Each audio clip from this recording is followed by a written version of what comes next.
We can all agree that Pokemon games are, well, you know, meant for kids. But no matter your age, I feel there has been that moment when you were facing a trainer and said, holy crap, this battle is actually hard. So today I want to count down some of the toughest battles I had to face during my time as a fan of the series.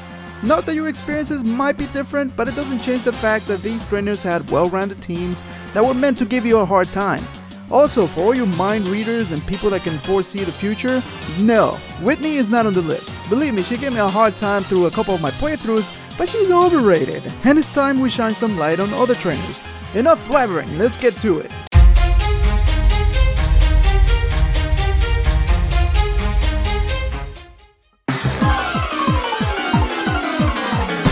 Wally. Yes, I said Wally. The timid guy who wants to stand up for himself pulls out an amazing team when you get to trigger a rematch in the battle amazing. But we have to make a distinction though. During this rematch he may have two different teams. One is in the mid 60 levels, but I'm referring to his level 79 plus team. He has some of the most badass Pokemon around, and to give you an idea, here's just a few of them. A level 79 huge power Azumarill equipped with an Assault Vest. A level 79 Gale Wind's Talonflame fully equipped with a Life Orb and loaded with Brave Bird. And let's not even get into his Garchomp or his Mega Gallade. So if you thought that you were just gonna keep pushing this kid around, you better come prepared to have a hard time.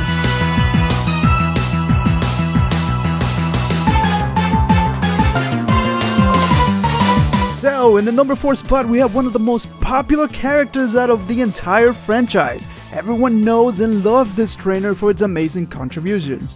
Yes, ladies and gentlemen, I'm talking about Game Freak trainer Nishino. By now you're probably scratching your heads and are like, who the hell is that? I don't think many of us got to battle this trainer, but if you wander around enough in the Game Freak headquarters back in Pokemon Black and White 2, you might have faced him, and holy crap does he pack a punch. He has a full team with all Pokemon level 76 plus, and his signature Pokemon is a level 78 Snorlax, which is a cool reference to his nickname by the way. And for us who had to face Red back in Gen 2, well, we kinda got traumatized by seeing this bad boy.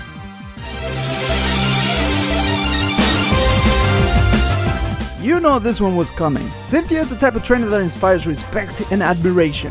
Thanks to all the contributions by the name in our community, thank you very much, your hard work is appreciated, may arches bless your holy soul. And never in my wildest dream I thought that she was gonna be a tough cookie. Seriously, back when I played Diamond and Pearl, the first time I saw Spiritomb was when I faced Cynthia. I didn't know this thing had no weaknesses. Holy crap, that was confusing as hell. So yeah, those are great Pokemon like Lucario, but let's face it, her Milotic and Garchomp were a real pain if you did not have a plan for counterattack. I believe I lost the first time I faced her. Nevertheless, it reminded me that sometimes Pokemon can get serious.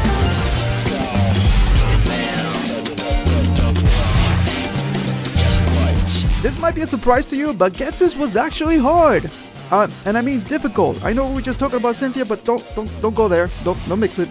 At the very least, he had a well-rounded and diverse team. Unlike the previous trainers I talked about, he didn't have high-level Pokemon. They were all around level 50, but they were able to cause some serious damage. Some of his Pokemon included a Bisharp, Seismitoad, and a Hydreigon. He happens to be one of my favorite villains because for the first time it wasn't just about stealing Pokemon or some random evil idea, but rather fighting for an ideology that maybe even you could relate to. For that reason, not only was the battle hard, but also epic and satisfying from a lore standpoint of view. Ghetsis, my man, you have my respects. I still crush you though.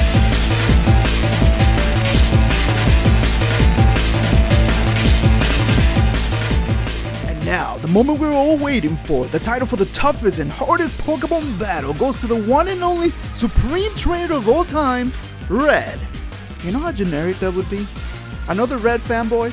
There are many reasons why fans point to that battle as one of the toughest ones, and I can agree, but let's not make this another Red top list. And acknowledge that there is another trainer that is equally tough, and if you're not prepared, he can demolish you as well.